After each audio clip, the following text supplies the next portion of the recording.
we're going to spend some time thinking about the exorcism passages in Mark's Gospel.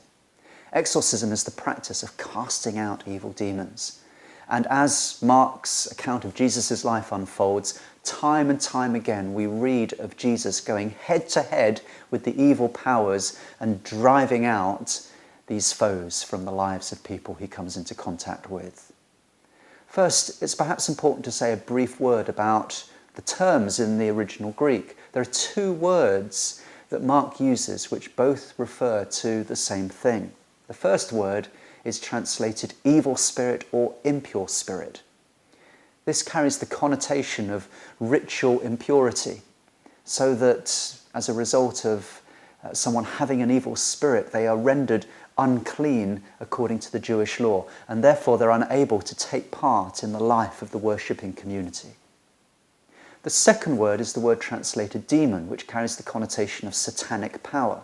And both of these words point to the existence of the same kind of thing, a spiritual being that brings its influence to bear on the human person and which is directly hostile to God. Now, what are we to make of these exorcism passages? The existence of evil spirits in the pages of Mark's Gospel raises all kinds of difficult questions. Do evil spirits exist? How are we to interpret these passages? What is the connection between demon possession and mental illness, and so on and so forth? I want to consider briefly three different ways of thinking about evil spirits in the pages of Mark's Gospel. And the first approach, which we might call a materialist approach, is to say, well, Mark did the best he could. He was very limited in his understanding. He lived in a pre-scientific age. When Mark and his contemporaries were confronted with cases of mental illness, the only way of explaining that mental illness was in terms of evil spirits. And of course now, today, we know better. We know evil spirits don't really exist. We know that mental processes are simply physical events happening in the brain. We don't need to invoke evil spirits to explain cases of mental illness. Today we have all kinds of complex psychiatric regimes, and we have courses of drug treatment which can bring healing and restoration into people's lives. Mark and his contemporaries knew nothing about that. They believed that people needed an exorcist, when in reality we know today that what people really need is a doctor. There's another way of thinking about evil spirits, which is to say that evil spirits do exist, that evil spirits can bring their influence to bear on the mental life of a person. And sometimes a person may be in need of a doctor, but sometimes a person may actually be in need of an exorcist. The only way that that person can be released from their mental troubles is by having this thing cast out of them. This is a dualistic way of thinking about the mental life of a person. Either this person needs a doctor or they need an exorcist. Either this person's problems are physical in nature or they're spiritual in nature. Many literalist Christians would have this particular approach to understanding the exorcism passages in Mark's Gospel. And many charismatic Christians continue to practice exorcism today. Sometimes this is a very public event when people are gathered in a meeting and demons are apparently cast out of someone's life in full view of everyone else. But there is another way of thinking about the exorcism passages in Mark's Gospel. And I want to explain this approach with reference to a thinker called Roy Clements. In 1996, Roy Clements published a paper called Demons in the Mind, which is available online. And in it, he criticises this dualistic approach to thinking about evil spirits. Many Christians would say, well, we need to ask ourselves the question, does this person need a doctor or an exorcist? Are these problems physical in terms of their cause, or are they spiritual in terms of their cause? And Roy Clements' problem is with the use of the word or. He's saying that we're wrong to say it's either this or this. So this person needs either this or this.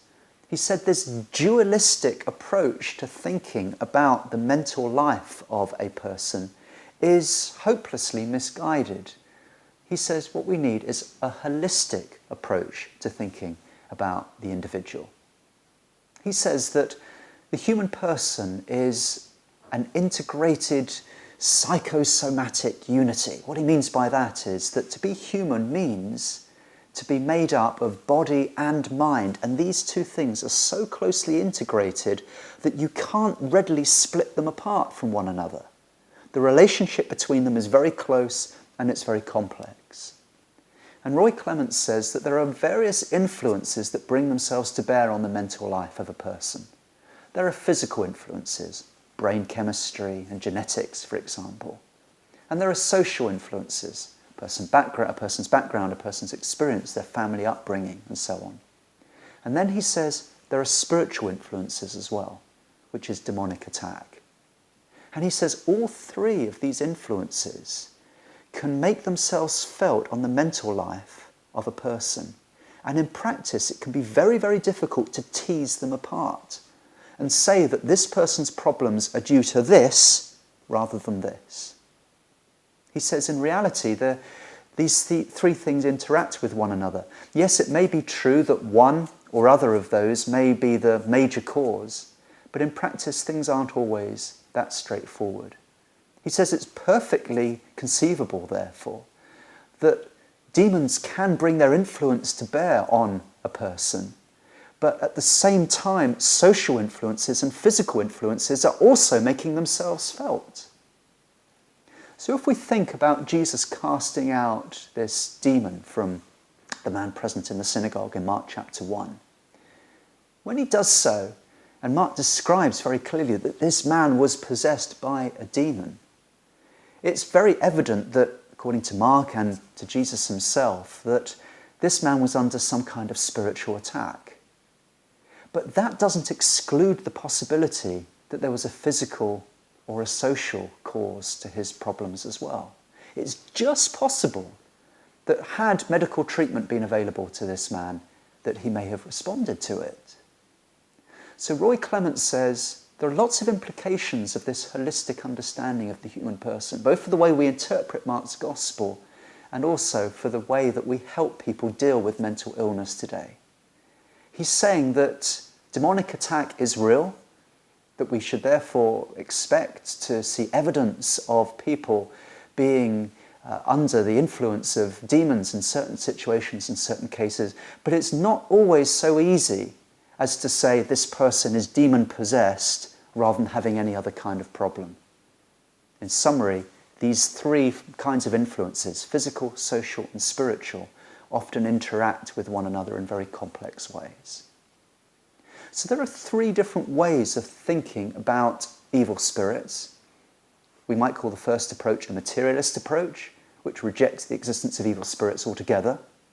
The second approach is a dualist approach, the approach that says some people need a doctor, but other people need an exorcist. Some people's problems are physical, some people's problems are spiritual, and divides everything into two different categories.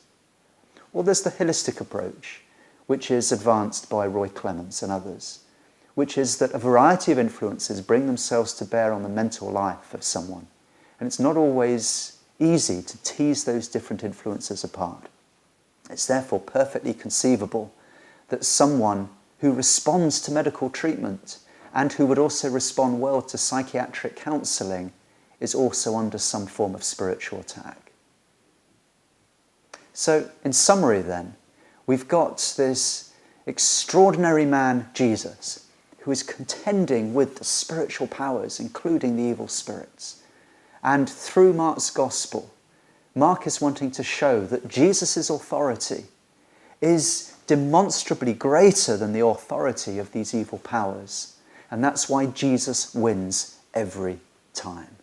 Jesus is the one through whom God is at work, opposing every power that sets itself up in opposition to the rule of God, so that God's kingdom might be established on the earth.